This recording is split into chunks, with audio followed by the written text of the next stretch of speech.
top three things in my notebook this morning is actually I'll go with China at number one, I'll go with the U.S. dollar at number two, and I'll go with the 10-year bond yield at number three. There's a lot of U.S. economic data, obviously, so I could make those the top three. But first on China, China actually down another 1.6% last night, down 5.4% in 4 consecutive trading days. That puts China actually down almost 3% for the year to date.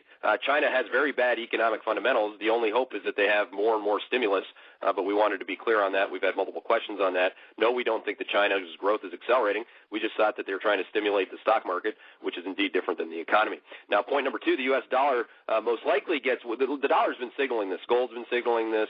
The yen's been signaling this versus the dollar. In other words, the yen wasn't going down anymore, neither was the euro versus the dollar. And again, it's just flat out because consensus was wrong on GDP. So GDP, as I've said, I don't know how many times, but again, it's closer to 2% for 2014. And again, GDP year over year, Joey has to add up all 4 numbers and divide, and that's what you get, which is a GDP number that is much more reflective of what the bond market's been telling you than what the politicos have been hoping for. You had different politicos out there, obviously, were trumpeting 5% GDP growth. There is nothing in the area code of 5%, just to be clear. Finally, 10-year bond yield. 10-year bond yield reflects the rate of change in U.S. growth, always has, always will, unless indeed it's different this time, which obviously the market has just proven that it is not.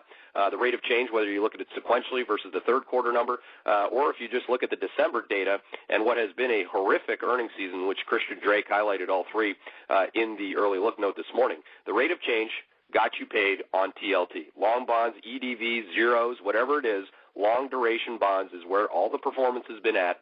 You're outperforming the S&P 500 by 1,000 basis points for the year to date if you're overweight the long bond and you're liking it.